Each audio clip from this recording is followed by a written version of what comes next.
नमस्कार साथियों, आप देख रहे हैं एआई ज्ञान लैब। आज हम इस पीडीएफ के सभी स्लाइड्स को एक-एक करके विस्तार से समझेंगे। कृपया अंत तक जुड़े रहें और चैनल को सब्सक्राइब, लाइक और शेयर जरूर करें। जी, और आज के इस गहन विश्लेषण में हम उन सभी अहम टॉपिक्स को कवर करेंगे जो आगामी परीक्षाओं के लिए बहुत महत्वपूर्ण है। बिल्कुल। तो आज का हमारा स्रोत है 28 फरवरी 2026 के डेली करंट अफेयर्स नोट्स का टॉपर्स नोटबुक एडिशन। आज का हमारा मिशन सिर्फ इन तथ्यों को पढ़ना नहीं है, बल्कि इस पूरी अध्ययन सामग्री को UPSC, state PCS, SSC, railway और बैंकिंग जैसी प्रतियोगी परीक्षाओं के नजरिए से डिकोड करना है। सही कहा। अक्सर छात्र सिर्फ फैक्ट्स रट लेते हैं, पर हम आज पृष्ठभूमि और कॉन्सेप्ट पर भी बात करेंगे। तो चलिए स्लाइड नंबर 1 से शुरुआत करते हैं। यहाँ टाइटल और इंट्रोडक्शन दिया गया है। मैं इस पर लगे स्टिकी नोट का पूरा टेक्स्ट पढ़ता हूँ। इसमें लिखा है, आज की इस क्लास में हम इस विषय को विस्तार से और परीक्षा उन्मुख तरीके से समझेंगे, ताकि ये पूरी तरह उपयोगी हो सके। अगर आप गंभीरता से तैयारी कर रहे हैं तो इस स्लाइड डेक को अंत तक जरूर पढ़ें। अब इसे थोड़ा विस्तार से समझते हैं। देखिए, जब हम किसी भी परीक्षा की तैयारी करते हैं तो ऐसी अध्ययन सामग्री हमारी तैयारी की नींव बनती है। ये सिर्फ एक स्लाइड डेक नहीं है, बल्कि आपके सिलेबस को करंट अफेयर्स से जोड़ने का एक टूल है, जो आपको मेंस और प्रीलिम्स दोनों में बढ़त दिलाएगा। जी, तो आगे बढ़ते हैं स्लाइड नंबर 2 पर, जो है खेलो इंडिया विंटर गेम्स 2026 के बारे में। इसके तथ्य कुछ इस प्रकार हैं। यह इसका 6वां संस्करण है। आयोजन स्थल लद्दाख ब्रैकेट में ले और जम्मू कश्मीर संयुक्त रूप से हैं। इसमें कुल एथलीट्स की संख्या 1000 से ज्यादा रही, और सबसे खास बात, इसमें पहली बार शामिल खेल है फिगर स्केटिंग। जी, फिगर स्केटिंग। और अगर मेडल टेबल पर नजर डालें तो इसका वर्बल विवरण मैं देता हूं। पहले नंबर पर है इंडियन आर्मी, लगातार तीसरी बार। इन्होंने 9 गोल्ड, 6 सिल्वर और 8 ब्रॉन्ज जीते हैं, यानी कुल 23 मेडल। दूसरे स्थान पर है हिमाचल प्रदेश 14 मेडल के साथ, और तीसरे पर हरियाणा 7 मेडल के साथ। बिल्कुल। इसके साथ ही खेलो इंडिया के इतिहास का एक टाइमलाइन भी यहां दिया गया है। 2018 में स्कूल और यूथ गेम्स से इसकी शुरुआत हुई थी, और 2025 में दीव में बीच गेम्स और ट्राइबल गेम्स तक का सफर इसमें दिखाया गया है। अब इसे थोड़ा विस्तार से समझते हैं। एआई ज्ञान लैब स्टाइल में अगर इसका विश्लेषण करें तो पृष्ठभूमि के तौर पर यह देश में खेल संस्कृति को जमीनी स्तर पर बढ़ावा देने की एक बड़ी पहल है। प्रीलिम्स और एसएससी के लिए यह बहुत प्रासंगिक है, खासकर नया खेल फिगर स्केटिंग और पहली बार हुए बीच गेम्स। सही बात है। और मेंस के नजरिए से देखें तो जीएस पेपर 2 में सरकारी नीतियां और खेल के टॉपिक में ये सटीक बैठता है। स्लाइड में एक एमसीक्यू भी है, पहली बार शामिल खेल कौन सा है? इसका उत्तर है सी, फिगर स्केटिंग। और प्रैक्टिस क्वेश्चन है कि खेलो इंडिया ने जमीनी स्तर पर खेलों को कैसे बदला। 150 शब्दों में लिखें। इसे आप ग्रामीण प्रतिभाओं की खोज और इंफ्रास्ट्रक्चर डेवलपमेंट के पॉइंट से समझा सकते हैं। बहुत खूब। अब स्लाइड नंबर 3 की ओर चलते हैं। राष्ट्रीय विज्ञान दिवस 2026। जी, यहाँ तथ्य लिखे हैं कि ये 28 फरवरी को मनाया जाता है। इसकी घोषणा 1986 में हुई थी, और पहली बार इसे 1987 में मनाया गया। इतिहास के बॉक्स में लिखा है, 28 फरवरी 1928 को सीवी रमन द्वारा रमन प्रभाव की खोज की गई थी, जिसके लिए उन्हें 1930 में भौतिकी का नोबेल मिला। और यहाँ एक डायग्राम भी है जिसमें सीवी रमन जी का चित्र है और प्रकाश तरंगों के प्रकीर्णन यानी स्कैटरिंग को दर्शाया गया है। इसके नीचे थीम दी गई है। 2026 की थीम है विमेन इन साइंस कैटलाइजिंग विकसित भारत, और 2025 की थीम थी empowering Indian youth for global leadership in science and innovation for विकसित भारत। अब इसे थोड़ा विस्तार से समझते हैं। स्टेट पीसीएस और रेलवे जैसी परीक्षाओं के लिए ये टॉपिक बहुत अहम है। प्रीलिम्स के लिए आपको दोनों वर्षों की थीम और सीवी रमन जी को नोबेल मिलने का वर्ष यानी 1930 याद रखना होगा। जी। मेंस में जीएस पेपर 3 के तहत भारतीयों की उपलब्धियों वाले हिस्से में आप इसका जिक्र कर सकते हैं। स्लाइड में दिए गए एमसीक्यू की बात करें, राष्ट्रीय विज्ञान दिवस पहली बार कब मनाया गया? इसका सही उत्तर है डी, 1987। वहीं प्रैक्टिस क्वेश्चन है, रमन प्रभाव क्या है और इसके अनुप्रयोग क्या हैं?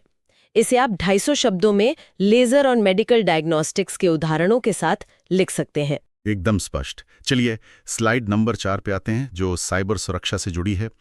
तेलंगाना पुलिस का ऑपरेशन क्रैकडाउन। इसका उद्देश्य लिखा है साइबर धोखाधड़ी और म्यूल बैंक अकाउंट्स के नेटवर्क को खत्म करना। इसका कवरेज 16 जिले हैं और लाभ ये है कि इससे साइबर क्राइम की रीढ़ टूटेगी। ये एक बहुत ही संवेदनशील मुद्दा है। जी, यहाँ एक म्यूल बैंक अकाउंट का फ्लो चार्ट भी है जो मैं समझाता हूँ। पहले साइबर क्रिमिनल लालच देकर गरीब का खाता लेता है, फिर वो म्यूल अकाउंट बन जाता है, उसके बाद पीड़ित से पैसे ट्रांसफर करवाए जाते हैं और अंत में क्रिमिनल पैसे निकालकर बच जाता है। इसके अलावा स्लाइड में नीचे लाल रंग के बॉक्स में एक विज्ञापन भी है, होली मेगा सेल 1 से 8 मार्च क्रेजी जीके ट्रिक ऐप के लिए। अब इसे थोड़ा विस्तार से समझते हैं। आजकल बढ़ते डिजिटल अरेस्ट के मामलों के कारण इसकी पृष्ठभूमि बहुत गंभीर हो गई है। इंटरनल सिक्योरिटी के लिहाज से ये बेहद ज़रूरी है। प्रीलिम्स एंगल से देखें तो ऑपरेशन किस राज्य का है और म्यूल अकाउंट की परिभाषा क्या है, ये पूछा जा सकता है। बिल्कुल। वहीं मेंस में जीएस पेपर 3 के साइबर सुरक्षा चुनौतियों में ये एक बेहतरीन केस स्टडी है। यहाँ एमसीक्यू दिया है, म्यूल अकाउंट का अर्थ क्या है? उत्तर है बी, किराए का खाता। और प्रैक्टिस क्वेश्चन में आप भारत में साइबर सुरक्षा के लिए पुलिस के ऐसे ऑपरेशंस की भूमिका पर चर्चा कर सकते हैं। बेहतरीन। अब रुख करते हैं स्लाइड नंबर 5 का, राष्ट्रपति द्रौपदी मुर्मू की प्रचंड में ऐतिहासिक उड़ान। यहाँ उपलब्धि के तौर पर लिखा है प्रचंड में उड़ान भरने वाली भारत की पहली राष्ट्रपति। उड़ान स्थल जैसलमेर से पोखरण रहा और उनकी भूमिका 25 मिनट तक को पायलट की रही। पिछली उड़ानों का जिक्र भी है, वे सुखोई 30 MKI, राफेल और पनडुब्बी में भी सफर कर चुकी हैं। अब मैं प्रचंड यानी लाइट कॉम्बैट हेलीकॉप्टर का विवरण देता हूं। इसके निर्माता HAL हैं। इसकी क्षमता है कि ये 5000 मीटर की ऊंचाई पर लैंड और टेक ऑफ कर सकता है, जो सियाचिन के लिए उपयुक्त है।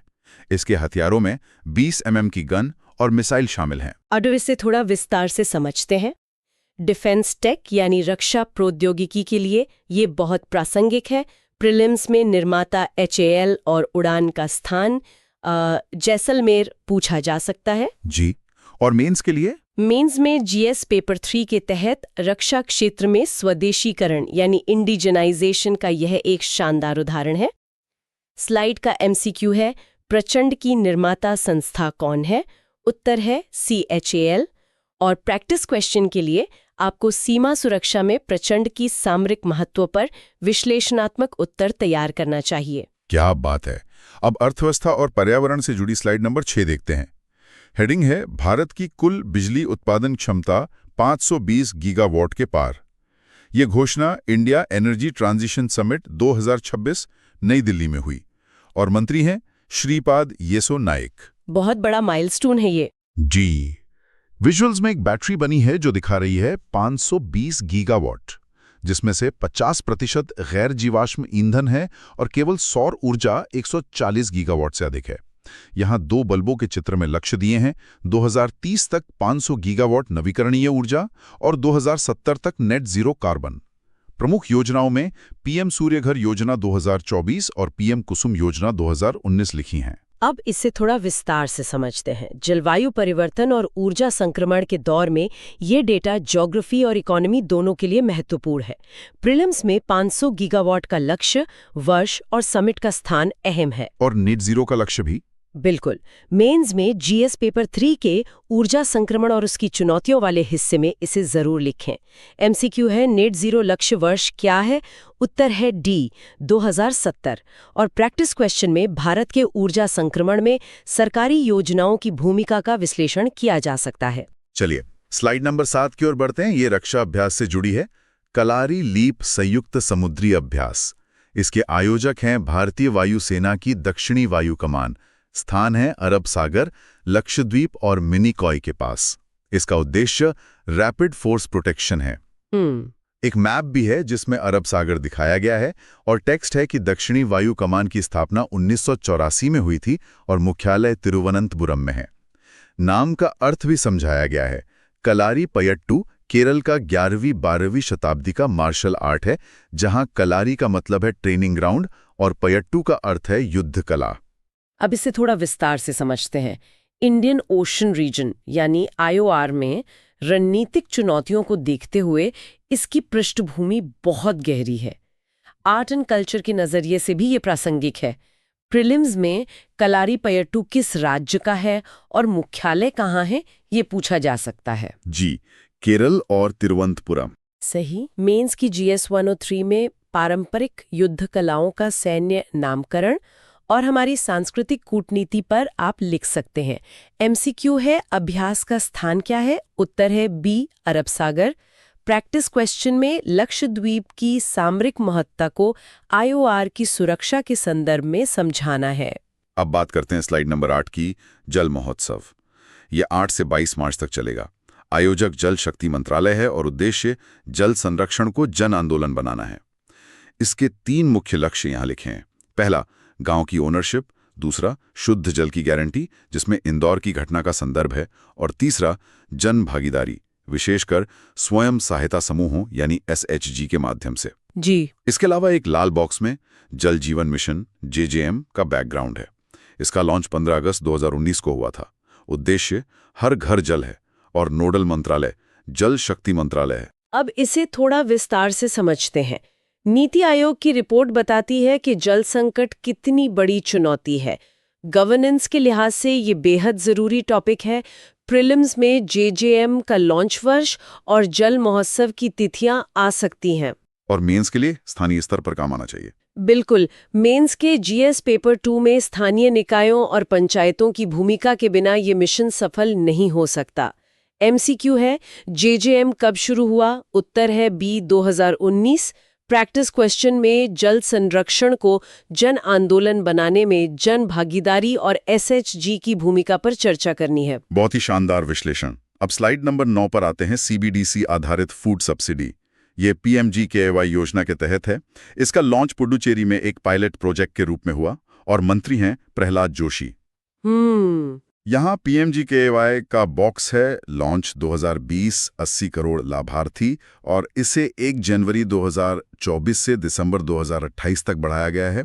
इसके बाद प्रोग्रामेबल मनी का फ्लो चार्ट है। पहले RBI डिजिटल रुपया जारी करेगा, फिर वो लाभार्थी के डिजिटल वॉलेट में जाएगा और अंत में PDS दुकान पर स्कैन होगा। इसके फायदे लिखे हैं, भ्रष्टाचार खत्म, लाइन में नहीं लगना और कैश नहीं निकाल सकते। अब इसे थोड़ा विस्तार से समझते हैं। ये जैम ट्रिनिटी यानी जनधन आधार मोबाइल का अगला चरण है। इकोनॉमी के लिए ये बहुत ही प्रासंगिक है। प्रीलिम्स में CBDC जारीकर्ता और पायलट प्रोजेक्ट का स्थान पुडुचेरी याद रखें। जी। मेंस में GS पेपर 3 के तहत PDS सिस्टम में सुधार और भ्रष्टाचार रोकने में तकनीक के इस्तेमाल पर यह बेहतरीन उदाहरण है। MCQ है, पायलट प्रोजेक्ट कहाँ लॉन्च हुआ? उत्तर है C, पुडुचेरी। प्रैक्टिस क्वेश्चन में प्रोग्रामेबल मनी किस प्रकार कल्याणकारी योजनाओं की लीकेज रोक सकती है, यह समझाना है। अब स्लाइड नंबर 10 की बारी है। डिजिलॉकर के नियमों की समीक्षा के लिए उच्च स्तरीय समिति। इसके अध्यक्ष अजय साहनी हैं, जो MIT यानी MEITY के पूर्व सचिव हैं। इसका उद्देश्य 2015 से 2026 तक AI के अनुसार रेगुलेटरी फ्रेमवर्क में सुधार करना है। डिजिलॉकर बैकग्राउंड बॉक्स में लिखा है लॉन्च 2015, डिजिटल इंडिया का हिस्सा, नोडल मंत्रालय MIT, और कार्य है डिजिटल कॉपी सुरक्षित रखना। अब इसे थोड़ा विस्तार से समझते हैं। आज के डेटा प्राइवेसी और AI युग में पुराने नियम काम नहीं आ सकते। विज्ञान एवं प्रौद्योगिकी और गवर्नेंस के लिए यह अहम है। प्रीलिम्स में समिति के अध्यक्ष का नाम और डिजिलॉकर का लॉन्च वर्ष आ सकता है। अजय साहनी समिति। बिल्कुल। और मेंस के GS पेपर 2 में गवर्नेंस और AI इंटीग्रेशन की चुनौतियों पर उत्तर लिखते समय इस समिति का जिक्र करें। MCQ है, समिति के अध्यक्ष कौन है? उत्तर है B, Ajay Sahni. Practice question में डिजिटल दस्तावेजों की सुरक्षा में AI की भूमिका का विश्लेषण करना है। चलिए स्लाइड नंबर 11 देखते हैं। PM मोदी को इजराइल की संसद का सर्वोच्च सम्मान का नाम है speaker of the Knesset medal. किसने दिया? इजराइल की संसद, जिसे नेसेट कहते हैं, उसके अध्यक्ष अमीर ओहाना में। ये एक ऐतिहासिक क्षण है। जी। यहाँ 3 स्टार वाले बिंदु हैं। पहला, यह सम्मान संसद द्वारा पहली बार शुरू किया गया है। दूसरा, इसे प्राप्त करने वाले पहले व्यक्ति और पहले भारतीय PM नरेंद्र मोदी हैं। और तीसरा, नेसेट को संबोधित करने वाले भी वे पहले भारतीय PM हैं। अब इसे थोड़ा विस्तार से समझते हैं। भारत और इजराइल के मजबूत संबंधों की पृष्ठभूमि में यह सम्मान इंटरनेशनल रिलेशंस के लिए बहुत अहम है। प्रीलिम्स में संसद का नाम नेसेट और प्राप्तकर्ता का नाम याद रखें। जी। मेंस के जीएस पेपर 2 में द्विपक्षीय संबंधों के नए आयामों पर लिखते हुए आप इस कूटनीतिक सम्मान का उदाहरण दे सकते हैं। एमसीक्यू है, सम्मानित पहले व्यक्ति कौन है? उत्तर है सी, नरेंद्र मोदी।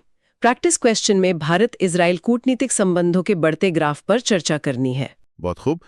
अब स्लाइड नंबर 12 पे आ गए हैं, रैपिड फायर रिवीजन। मैं पिछले दिन के बुलेट पॉइंट्स तेजी से पढ़ता हूँ। North east spring festival Nagaland में, पेरू के नए प्रेसिडेंट जोस मारिया बेल्किस, ग्लोबल माइंड हेल्थ 2025 में भारत 60वें स्थान पर, वर्ल्ड सस्टेनेबल डेवलपमेंट समिट नई दिल्ली में, दिल्ली ओपन 2026 जीते स्टेफानोस पोकेडीज, एक्सरसाइज अग्निवर्षा पोखरण में, ESIC 75वां स्थापना दिवस, विश्व NGO दिवस 27 फरवरी, नमस्ते स्कीम अवेयरनेस पीलीभीत में, और भारत की पहली नेट जीरो पंचायत बेल ग्राम पंचायत बनी है। देखिए, रिवीजन का महत्व बहुत ज्यादा है। ये सिर्फ तथ्य दोहराना नहीं है, बल्कि अपनी स्मरण शक्ति को मजबूत करना है, ताकि परीक्षा के दबाव में कोई कंफ्यूजन ना हो। बिल्कुल सही। अब slide number 13, question of the day. पहले कल के प्रश्नों के उत्तर पढ़ता हूं। पहला, यूनेस्को महानिदेशक खालिद अल इनानी। दूसरा, hornbill festival Naga heritage village. तीसरा, तुलबुल परियोजना झेलम नदी। और आज के सवाल क्या है? आज का होमवर्क है जिसका कमेंट में उत्तर देना है। प्रश्न 1, पंडित बिरजू महाराज का घराना। प्रश्न 2, डॉक्टर BR अंबेडकर को भारत रत्न का वर्ष। प्रश्न 3, दंती वर्मन किस राजवंश के संस्थापक? मैं सभी छात्रों और उम्मीदवारों से कहूंगी कि कमेंट्स में जरूर हिस्सा लें। उत्तर खुद ढूंढकर लिखने से चीजें लंबे समय तक याद रहती हैं। चलिए अब आखिरी slide number 14, final call to action. यहाँ टेक्स्ट है। अगर आपको ये स्लाइड डेक उपयोगी लगा हो तो इसे अपने दोस्तों के साथ शेयर करें। PDF चाहिए तो डिस्क्रिप्शन में दिए गए टेलीग्राम चैनल लिंक को ज्वाइन करें। याद रखिए, रोज 15 मिनट का करंट अफेयर्स आपको टॉपर बना सकता है। जय हिंद, जय भारत। बिल्कुल। अंत में मैं एक बात जोड़ना चाहूंगा। यह विचारणीय है कि कैसे एक छोटे से गांव की जल नीति यानी JJM और अंतर्राष्ट्रीय स्तर पर भारत का बढ़ता कूटनीतिक प्रभाव जैसे इजरायल सम्मान, दोनों ही विकसित भारत की एक ही बड़ी पहेली के दो अलग अलग हिस्से हैं। करंट अफेयर्स केवल तथ्य नहीं, बल्कि हमारे बदलते राष्ट्र की कहानी है। ये था आज का पूरा विश्लेषण। अगर आपको ये ऑडियो उपयोगी लगा हो तो AI ज्ञान लैब को सब्सक्राइब करें, वीडियो को लाइक करें और अपने मित्रों के साथ शेयर करें। धन्यवाद।